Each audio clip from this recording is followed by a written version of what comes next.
All right, well, welcome everybody. We're hosting a webinar today, and this is Dr. Bob Rauner. I'm a couple roles with the Medical Society and one of our ACOs, but we brought in Mary Ellen Benzik, and rather than reading through her bio, which you guys can all do, I thought I'd tell you how we ended up with Mary Ellen here. And the reason this happened, we had a webinar, Margaret Cole, who's Senator Glor's aide, and I were attending a webinar, and Mary Ellen was on it. And she was presenting on medical home in Michigan, where she's from, and she had just met with lots and lots of medical homes, and I asked her a question. I said, what's the difference between ones that succeed and ones that fail? And she rattled off a couple of things, and I wrote them down on my paper, and I actually incorporated that into a slide that I've been using in presentation for about the last 6 months because they were spot on from what I was seeing. And so the NASHP grant that Margaret Cole and the state have, we could bring in a speaker. And I said, hey, let's bring in Mary Ellen. And so they called, and she said, okay. So she's been meeting with some various state folks yesterday and this morning. And then I said, well, heck, let's see if we can get her to do a webinar. And she said, sure, I'd be glad to. So this is a way for her to tell you what she's been telling some of the other folks from various roles areas in the state. We met with Medicaid today. We've got some health insurance people coming this afternoon. And so this is Mary Ellen Benzik, who's works all over the place now, not just in Michigan. So I'll turn it over to Mary Ellen, and then we'll start doing questions after that. Right now, from past experience, we've mostly got you muted because we find out inevitably someone puts us on hold and we hear hold music, or someone is yelling out orders to the staff and it messes everything up. So everybody's on mute right now, but if you have a question while you're going, just type it into the question or chat box and we'll be able to see that pop up. And then otherwise, Mary Ellen will get started with her talk here, and here we go. Okay, great. Thank you all for having me out in Nebraska. I'm actually from Michigan and have worked a lot around patient-centered medical home, care redesign, and the work in the ACO space, and particularly have a passion for care management. So I, like you, I have two hats. One is as a Chief Medical Officer for CHE Trinity Health, which is a large health system in 20 states. But the other job is I'm the Associate Medical Director for this demonstration project in Michigan around patient-centered medical home and care management. And probably the third job that's not on there is I am a family doc, and I think that probably helps resonate with all the other work. So with that, you're going to run the slides right first time. I want to talk to you about patient-centered medical home. And first, you know, is this a craze? Is this something like the lava lamp in the massagers of the 60s that were going to make us all skinny, or is it something more than that? That is really a critical part of who we are going to be in the future. When I think about patient-centered medical home, I always say to folks, you know, if you're into art, you think of Norman Rockwell and that persona that is explicit to Norman Rockwell. And if you're old enough, you may remember Marcus Welby and that concept of, him and Steve Kiley, delivering that care that was with Consuela, if you remember Consuela, was the nurse, to deliver that care that really was about the patient and really team-based in a time where we didn't think about it that way. So we're really kind of tying back to who we really think healthcare should be like, but seems to have strayed away from that. So it's kind of reclaiming our future by looking back. And so when we look at it, though, it's really kind of different, though, in that the team is much larger, many times virtual, like even today. As we talk, we're virtual, and the patient is at the center. And I laughed when I first started doing this work in West Michigan. Battle Creek, which if you've ever mailed away for something on the back of cereal boxes, if you're old enough, you mailed to Battle Creek, Michigan, because that's where the Kellogg Company is. And so I started my work in the space in Battle Creek. And I remember being on an elevator with a physician talking about patient-centered medical home, and I said, PCMH. He goes, the problem is the P should be physician-centered medical home. And I said, no, that's what we have right now. And that's the problem. And so it's really patient-centered. And this is very different. As well is that data is more complex. We have lots of interfaces, lots of touch points. But what I always think is important and what we have to really drive back to is the technology is just a tool. And I think with meaningful use and EHRs and all of those things, we sometimes forget that there really is a patient in the center of what we're trying to do, and the technology can really get, we can get lost in the technology. And so, and I kind of laugh because what I said to these guys before we started was, don't let me touch any of the buttons on the phone, and if you would change the slides for me, that would be really great. So, and some of us are very technology adverse. And so our future healthcare system, while tapping to our past and trying to tap into that core of what we believe is care delivery, is also much more complex. When we look at, when we look at, okay, so what's different about it? And that the care today is really much more reactive. It's, who's ever in front of me, as opposed to those people that I reach out and assess their needs. They're my holistic group of patients. And that instead of just doing, whatever the patient comes in and goes, oh, by the way, I have chest pain, we really are doing more health assessments. We talked about that last night in a meeting about, we're really looking holistically at the patient, and we're being proactive as opposed to just reacting to, oh, God, they're coming in with 6,000 complaints. We're being proactive and reaching out to them. And, I think this next bullet point about the memory or skill of the doctor, I often say the doctor is the weakest link in any care team, quite honestly, and I can say that because I am a doctor, and other people who say it sometimes probably feel a little not comfortable saying it, but it truly is. Because if we assume that the doc can keep all those balls in the air and remember everything, it doesn't happen, and it's too easy to get not the kind of care we want to deliver. And so we move to a team base with this, that it's not just about the doctor, and that the team will be dynamic and different depending on the patient's needs as well. And that instead of thinking of me as the provider of being, I'm well trained and so it's got to be good, we actually measure it. And this is, we talked about this last night and this morning as well, is, how do you measure it? How do we know that what we're doing makes a difference as opposed to we're doing good stuff, it's got to be getting better. This whole idea around measurement, and measurement for quality improvement as opposed to measurement that has to be perfect. It's to help us know we're heading in the right direction. We have a dynamic open access, and if not open access, at least an ability that our patients can get in to see us, because it really is counterintuitive to say to someone, our patients, our populations, we want to be your medical home, but you have to make a reservation and we can't get you in for another 6 weeks, and but we're your home. That doesn't feel really homey. It feels like a hotel you stop by. And so that's really important, that we really change the way we interact with our patients. And that we track and we know what's happening to our patients. I always hated, before we started this work, when I would walk into a room with a patient and know that the patient then, I said, so what's up? And they'd go, well, I was in the hospital last week. You don't know anything about that. Or, they went to a consultant, but I don't have the report. I got really good at kind of faking it and going, so let me make sure you understood what the consultant said. Tell me what they said. And I could piece backwards what the consultant probably meant. It's not the way we want to deliver care. We want to understand. We want to know what's happening.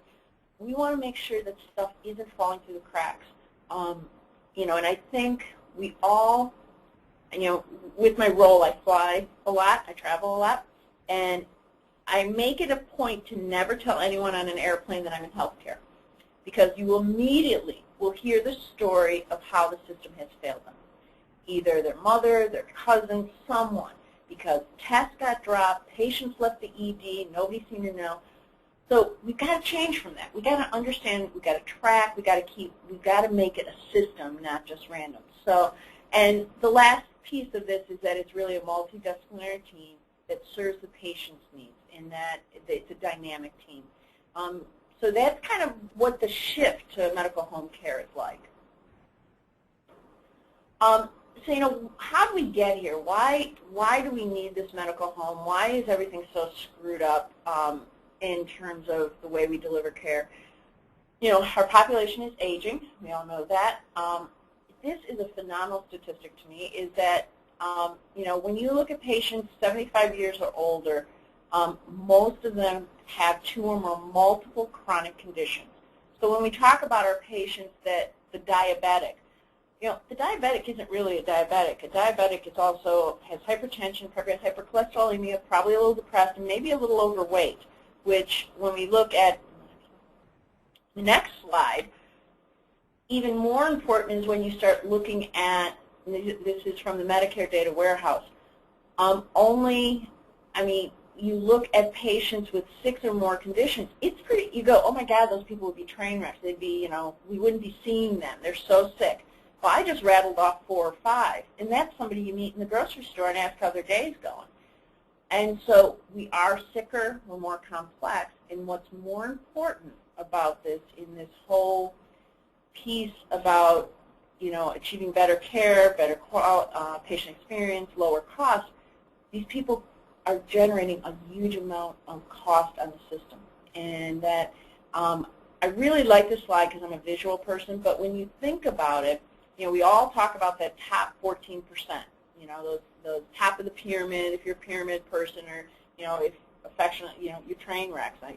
We all know what that means. Those 14% spend almost half the Medicare funding. So it's not surprising we've got to impact those folks if we're going to control Medicare spending in healthcare. But look at the next piece. Those people who aren't even that, 2 or 3 conditions, they're still spending a lot of money. And so we need to really redesign the system so that we can shift how we're spending our money. And so when we look at, put that into, okay, so those 6+ people that are, spending all that money, where are we spending it? So people with 6 or more conditions, Medicare is spending, look at all those digits. That's a huge amount of money that Medicare is spending on patients with 6 or more conditions. Now what's more critical is look where they're spending it. 41% is inpatient, 24% is post-acute care. So 65% of the dollars are spent in the acute, post-acute setting, okay? The challenge is where we really need to shift the redesign and shift the work is in that hospice, outpatient, and care delivery. Because if we do that well and put the money in there, we won't have to be spending it in inpatient and post-acute care. And the thing about it, this isn't just about money, although I've talked a lot about money, but the reality is money's important, and we got to figure this out. When you poll and talk to people with chronic diseases, if we really sit with them and talk to them, most of them do not want to die in the hospital. Most of them do not want to spend the last 6 months of their life in and out of the hospital. So we're giving them care that they really probably wouldn't have chosen. And the thing that struck me the most about this slide is if you look at the hospice component for those 6+, 2%, only 2% of our revenue is going to support the kind of care that potentially they would have wanted if we talked to them about it and if it was readily available to them. And utilizing that hospice care, giving them the quality they want, would probably impact that 41 and 24 in a huge way. And so it's not just how much we're spending it in the wrong places. But it's going to take a real redesign to spend it differently. Next slide. So kind of in a Midwest concept here is, total, we're not in Kansas anymore. And we aren't in Kansas anymore. Our primary care providers are shrinking. The primary care provider population is getting older. People are not going into primary care the way they did 25 years ago. We have to evolve a whole ancillary support workforce. You know, we talked earlier today about community health workers. You know, do we have them? Do we know if they're trained? Do we, you know, they're going to be really impactful to our work. Care managers. You know, one of my roles is with the CMS demonstration project, and we had to find 400 care managers for the state of Michigan in a 6-month period, looking for RNs and MSWs to be care managers. It's developing a whole different workforce to support us, because it's not just about the doc.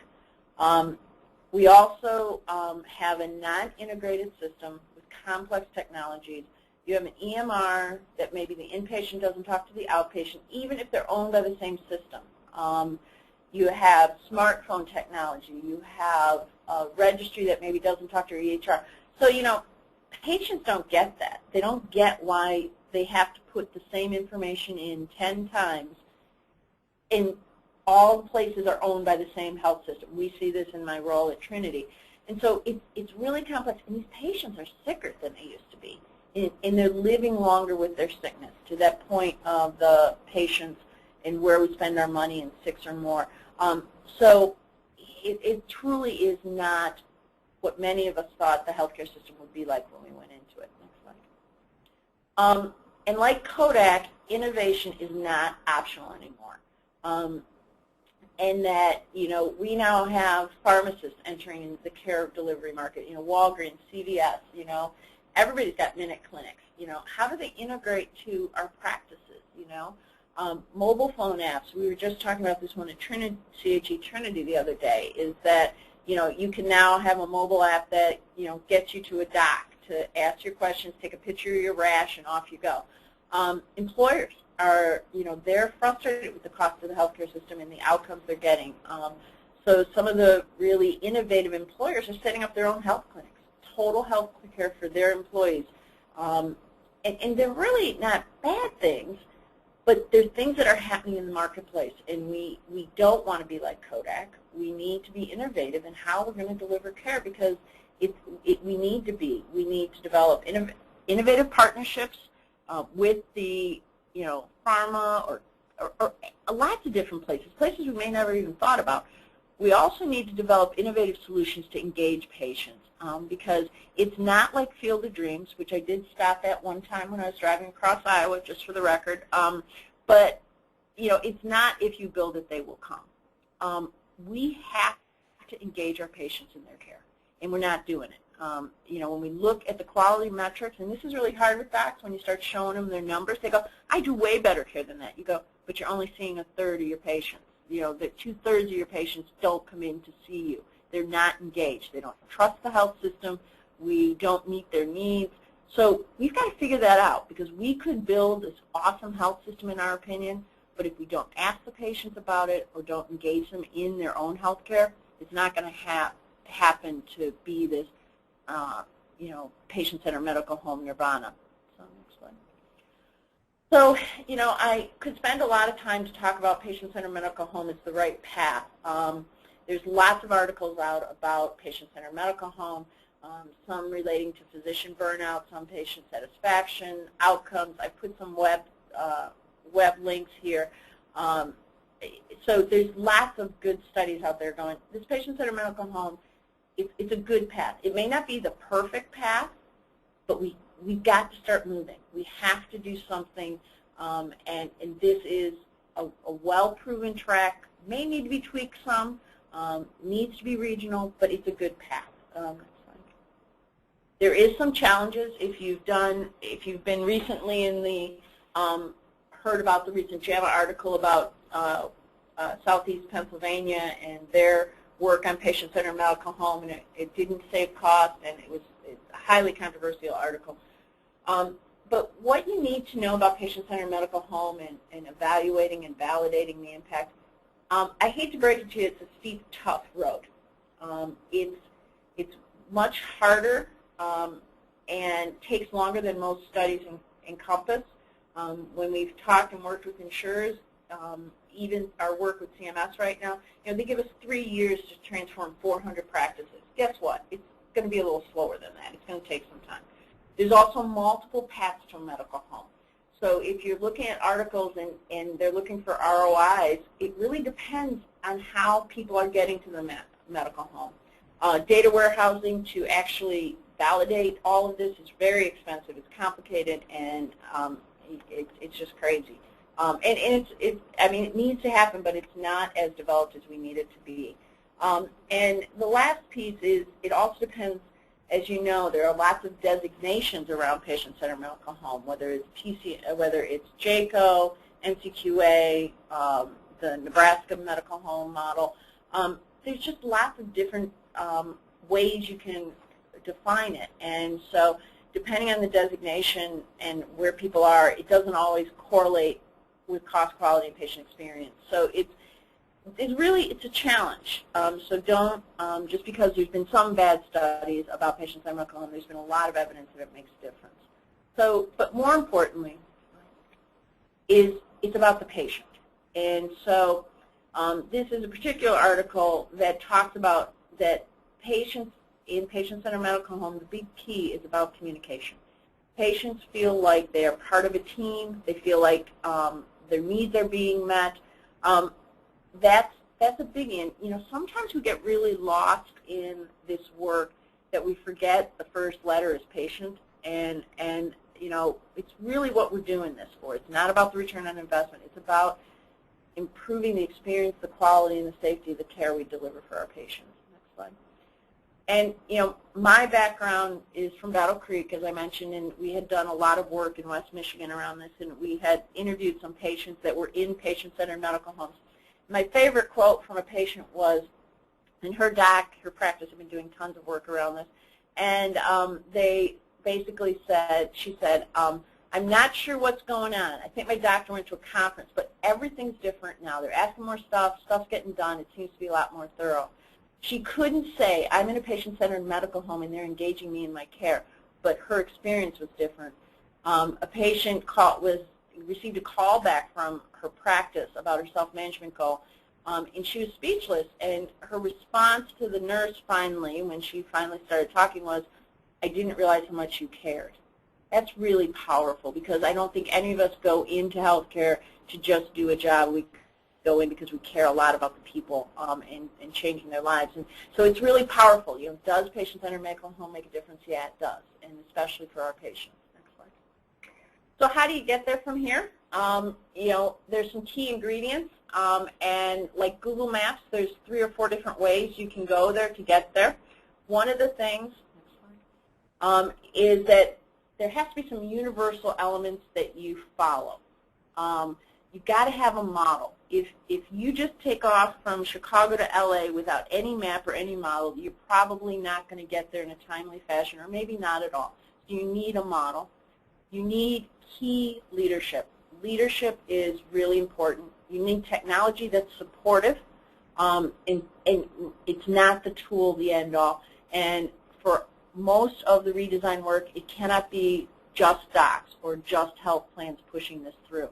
The other key that's really important is that care is local. And so at that local level, a regional level, again, physician leadership cannot be sold lightly. But it has to be owned at the grass. I mean, people in the communities in the region have to feel this is theirs, or it's just something that's being imposed upon them, and it has to resonate with the culture of the region. And I put the last one in italics because I think it's the one we underscore, we tend to miss. Engaging the patient at the front line, both in designing the redesign as well as listening to them when we deliver care. You know, in my role with Trinity, I have 5,000 docs in 20 states. I develop the model, but they own it and implement it. So, so what's this balance look like? That's okay. And so you've got to have both. You've got to have some kind of overall, but you've got to have ownership. So when I talk about having a model for redesign, next slide. This is our Trinity model for redesign. If you notice, it has nothing to do with NCQA or URAC or any designation. we, with the front line, said, okay, what is it that we want care to look like? This is our model, and we're marching through it as a system with the front lines actually doing the care. Another sample is, this is our model for the state of Michigan, the CMS demonstration project. What you'll look at is, you know, in this one we decided to use squares, the other one we did circles. There was reasons we did each. But it gave us a framework on which we could walk through this journey that we needed for our CMS demonstration project. We started at Tier 1, then moved to 2, then on to 3. And so it gave us a path, and we knew what we needed to have for infrastructure. The key is not, I mean, go ahead and steal anything you want, but the key is that these models, both of them, were really developed with frontline engagement, pulling them together because they had to own this. And so we couldn't go from a statewide piece and go out and go, this is what you're going to do. We needed to hear from them what they thought care looked like and what the steps should be. And so they had ownership to this. But they had a roadmap. It's really a roadmap. Next slide. Leadership is important. I'm a people person, obviously, but what's important on this slide is 4 of these people are doctors, and 3 of them are not. And what is cool about it is that it takes leadership across the continuum, across different, you know, the guy up at the top is Tom Simmer. He is a doctor, but he's the head of Blue Cross Blue Shield of Michigan. The other guy on the far right is my new boss. He's the CEO for Trinity Health. He's a doc. But the CEO in the middle isn't a doc. But they all had really critical roles in leadership in moving care redesign. So you need that passionate leadership, and doctors have to be a part of it, but not the whole part. The one up to the far left with the red in the background, he's an executive at Kellogg Company. So having your employers as part of the redesign, because guess what? They're paying for this. So, you know, leadership is key. Next slide. Supportive technology, registries, and I would think a registry is more important than an EHR any day. Because it tells, you know, EHRs are important, but registries tell you who their patients are. You need to be able to have care management, a data warehouse. You need all these things. The reality, though, is technology can be a black hole in terms of money. And so build as you go and have interoperability as your sacred cow. You know, do what you need to get moving. I think we could wait forever to get it perfect, so just get moving, do it. In my old work, in my first work with West Michigan, we started with the registry, because our docs all had different EHRs, believe it or not. We started with the registry, then we connected it to the EHR, then we developed care management software, and only recently have gotten a data warehouse. So, you know, don't get caught up in saying we have to have all these tools. Build as you go cheap if you can. Because it can cost you a ton of money. Next slide. I kind of wanted to share with you, this is our story from Calhoun County, and this is related to the multi-stakeholder support. You know, I mentioned we had Kellogg's involved, we had health plans like Blue Cross Blue Shield involved, we had, everybody has a piece in the game. What I think is important is everybody loses and everybody gains. And people would go, you know, it's all win-win-win. It's a win for everybody. Yeah, it is, but it's also a lose for everybody. You know, the doctors had to give up some autonomy to allow the care manager to come into their world and realize they weren't the center of the world. You know, Blue Cross had to give up, you know, control that they controlled the dollars. Instead, they partnered with us for us to tell them what we needed.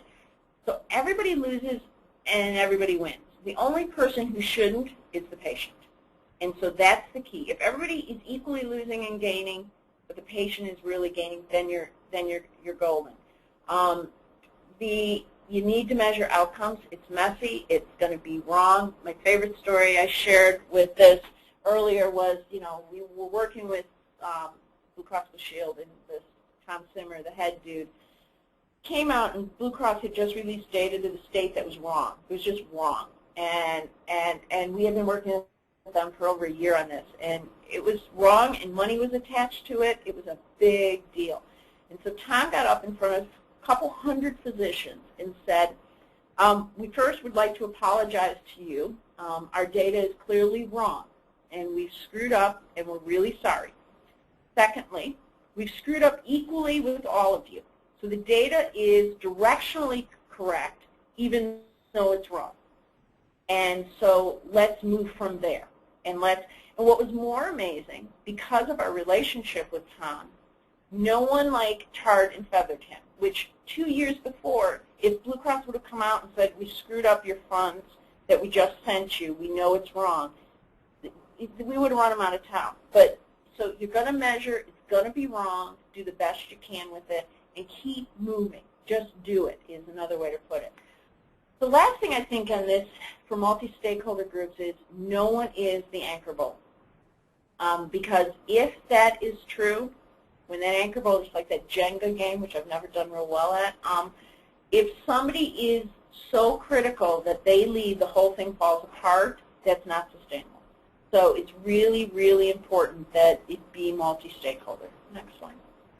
This is our Pathways to Health outcomes. This is the West Michigan, and the time periods are every 6 months. So over a course of 2 years, we were able to, for several hundred docs in West Michigan, have statistically significant, that's a little asterisk obviously, impact on their diabetes control, blood pressure control, and the percent with a self-management goal. This was pretty impressive. I thought we could do it in 6 months. It took us 2 years. And so it does happen, but it is hard because if your insurer is saying you've got 1 year to do this, it's not going to work, and we know that. So, these multi-stakeholder initiatives do work. Next slide. Again, to the local implementation piece, though, significant physician leadership, I cannot reiterate, is important. All these are docs that some are from very small towns. The guy in the checkerboard sweater is a single doc in Marshall, Michigan.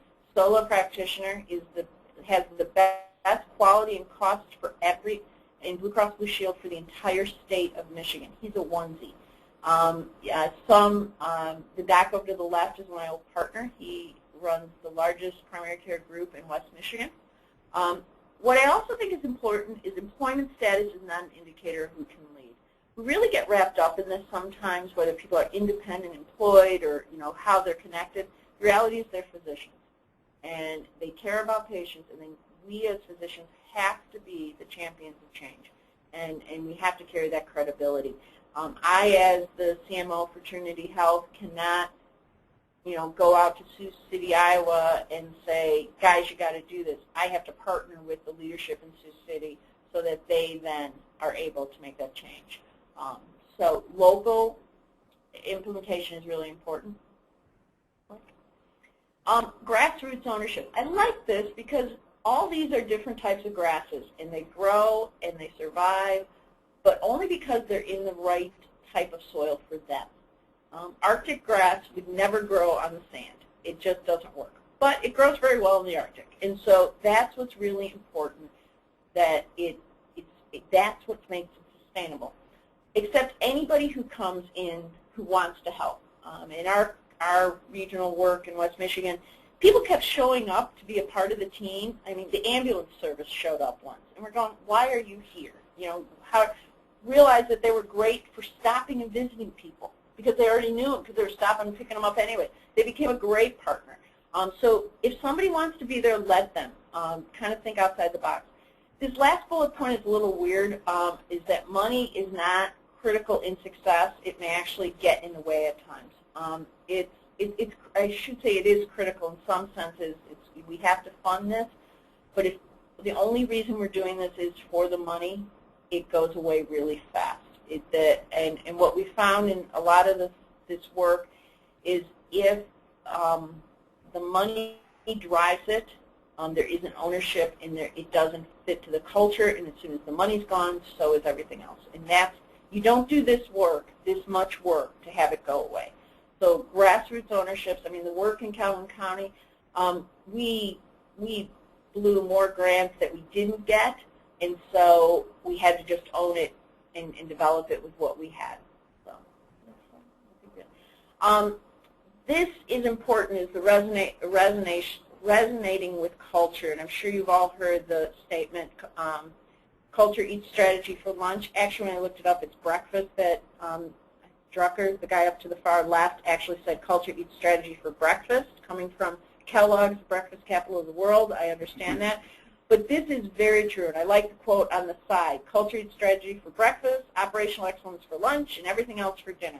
And that's why this local regional connection is, if it does not fit with the culture, it will not be sustainable. And so sometimes even changing the culture, of what is acceptable and what is not. And so you've got to be aware of culture. Engagement of the patient. Nothing about me without me is a common quote in quality improvement and patient engagement. Be innovative about engaging patients. I always say, I hate to break it to you, the patients already know we're screwing up. And, as a health system, people are sometimes really afraid to invite patients in because, oh my God, if they knew how screwed up this is, they'd never come back. Well, they know it's screwed up. They know.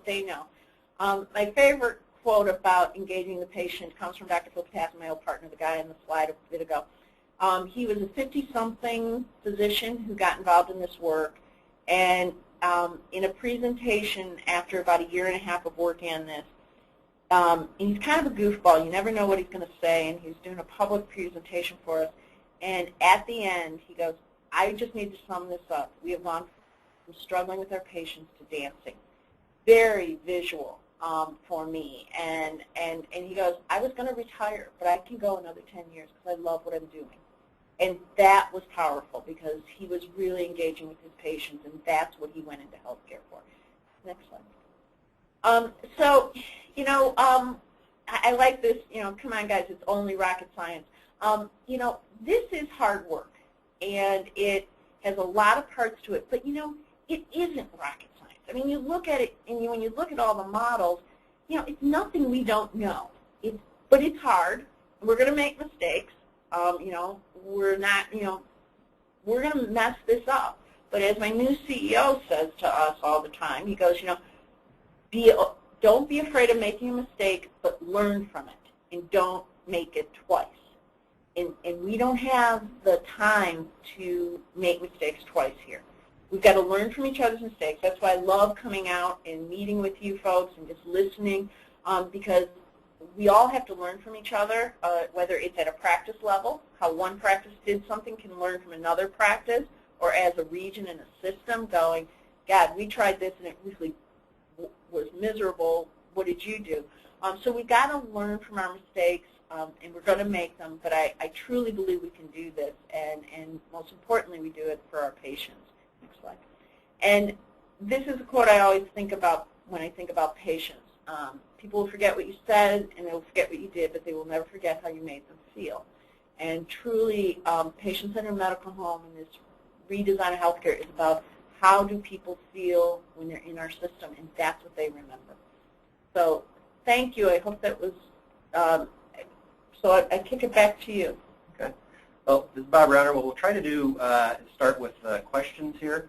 I think we've got one in here. A little more about how you think this would, I'll read it off in case you can't get this. So can you please talk a little more about how do you think this would affect physicians? I think there's a significant downside to this from physician perspective, effort, cost, time, et cetera. Yeah. And so I'll go to the bottom, effort, cost, time, et cetera. Absolutely. This is a lot of work. It is an investment in time and talent. And I push it back a little bit of,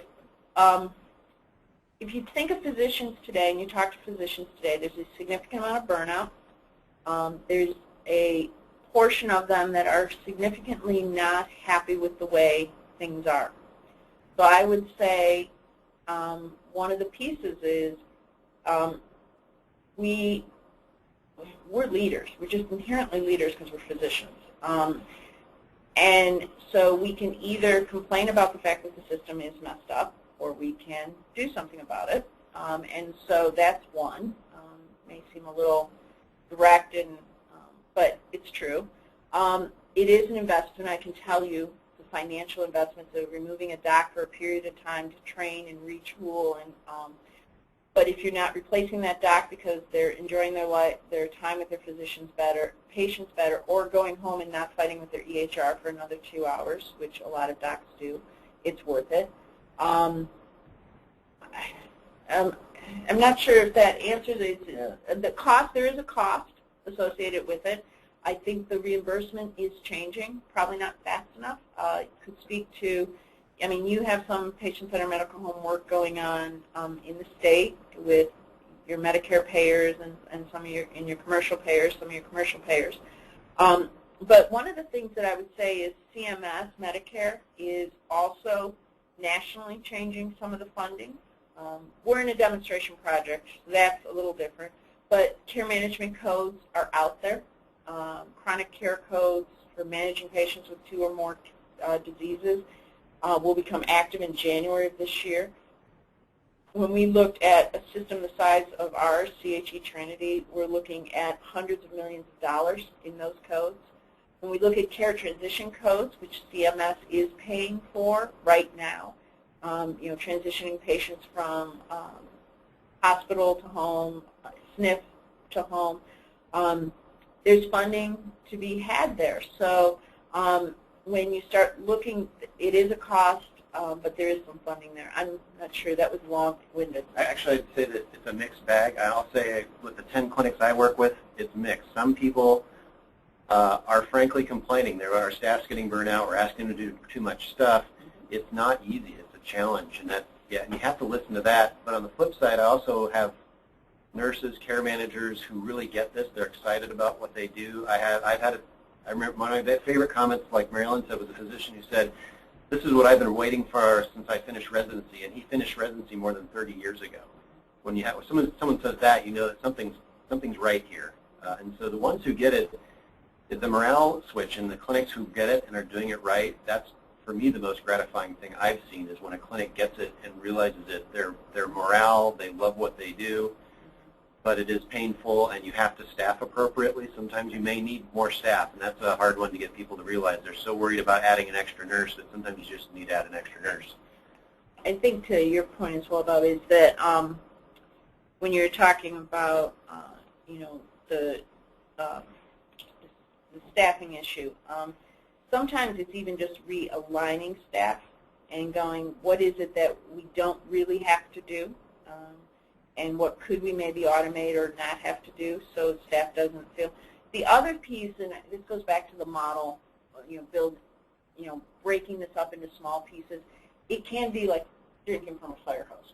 And if you go to people, okay, you're going to do 7 new things plus meaningful use plus ICD-10, yeah, they just explode. Their heads explode. But if you go, and this is how we did it in Trinity. We started with, well, let's try to get huddles going. Maybe if we just huddle, that's a good first step. Then maybe we'll do some pre-visit planning. Okay, let's try that. And now we're going to, okay, let's embed a care manager in the practices. So over 18 months, we'll do this. And so scaling it is also really important. You do, the time is now, but you need to be able to crawl before you run. This might be a good question for Mary Ellen specifically. How does this work for an FQHC? Because if I remember right, you worked in both private practice and an FQHC. Yeah, so I've done a little bit of both. I was employed. I've done all. I've had my own practice. I've been at FQHC, and I've been employed by a health system. So some people say I just can't keep a job, but I like to say I'm very diverse. That even said, I think it totally resonates with FQHCs. The FQHC that I had worked with, we had ancillary support folks for different things, whether it was mental health, social worker, and so the model fits for them. The FQHCs have done actually some of the earliest collaboratives around redesign were at the FQHCs. and we were talking earlier about FQHCs, and you guys have the most vulnerable patients, and so this work of being in the patient space and meeting them where they're at really, really does resonate with FQHC work. And probably of all the work I did, could have been the most draining, but I found the most rewarding because you really did have team-based care. FQHCs who have taken this on have done. Clinica Campesino, which is in Colorado, I believe, an FQHC in Colorado, has been known for this for 10 years. They have been one of the leading edge patient-centered medical homes, and they have phenomenal quality. I'll throw a question out there because it's one of the ones I asked Mary Ellen, and I really liked your answer, frankly. Oh, God, I hope I come up with the same answer. Well, basically, if not, what's the steer me. difference between a clinic that makes it work and a clinic that doesn't? And one of the good things that I liked was the fact you said both sides did not matter, and we've found that ourselves, that you don't have to be a big honking clinic with pharmacists and everything else to make this work. In fact, sometimes it's the opposite. So. Correct. I think, and direct me if I'm going wrong, I think you've got to have a physician who gets it, and we've had challenges with physicians who don't understand team-based care, and so having a physician who understands this, having an operational person in the clinic who gets what it means to shift roles and able to be adaptable, and getting, I think, the couplet of the provider support person understanding it, whether that's an MA, LPN, RN, whatever staffing you use, but that person that really links to the patient is that support person with the doc. Did I answer it about the same? Okay, good. I'm just hoping. But really having that team, and that's really the core. That's what you got to start with. If you have pharmacy, that's great, but pharmacy can't replace the doc who really gets this. You need those core people to get it.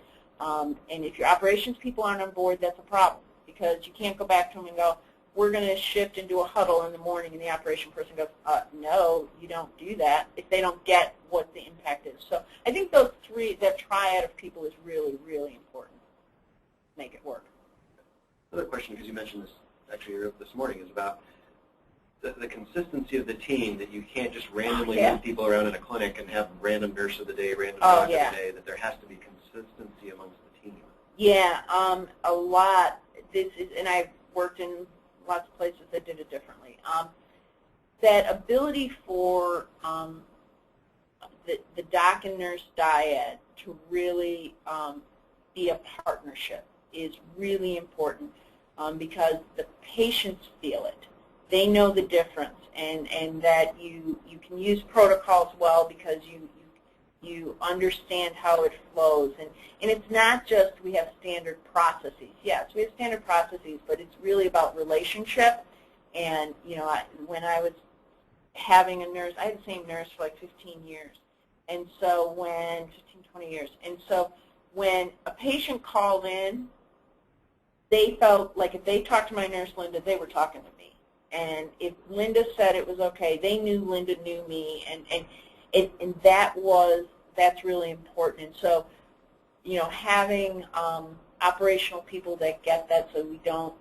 It's a team, and you're not going to replace people on a team randomly. They don't win that way. Well, kind of along those lines, the credentials. That some people are very rigid about credential. It has to be an MD or it has to be an RN. Well, maybe not. So we'll talk about that a little bit. Yeah, I think the importance of the right person with the right personality and understanding is probably way more important than the credential. Utilization of community health workers who are, in the grass, people to people, very impactful. And so I think I refer to it as, educational snobbery. They must be, some things we were dealing with, even with CMS recently on, is it must be a nurse practitioner to do this. It was about the care management codes. And we're going, no, it doesn't. There's nothing no. And actually what was because of the dialogue, they came back and said, well, it has to be at least a clinical person. Okay, I can live with that, you know. So really it's about the person and the skill sets and that person's ability to interact that is more important. Well, here's a good question because we actually had this discussion this morning even with the state. How do you integrate ancillary services into PCMH? Pharmacy, behavioral health specialists, social work, palliative teams? Oh, yeah. Great question. And it's this is where the regional component comes down to it. Depending on what the needs and resources of the region are, they decide who that ancillary person should be. You know, I've had great luck. We did some work in Mason City as well as Muskegon, Michigan on pharmacy integration and transition of care pharmacy calls.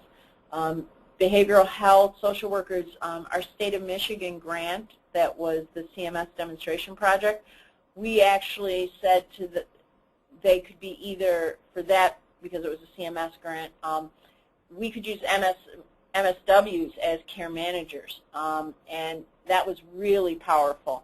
We talked this morning, Care Oregon as a Medicaid plan is probably one of the most innovative in the country with using mental health workers as care managers. Palliative care, I think, is probably the one that we have the most opportunity. We never at Trinity say it's a challenge. We say it's an opportunity. I think it's this, you know, nicety thing, but it's an opportunity.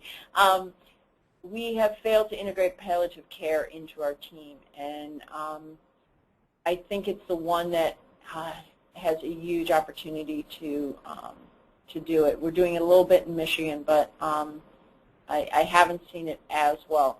The only other place I could think about that is probably doing it well is La Crosse, Wisconsin. La Crosse, Wisconsin and Gunderson Lutheran.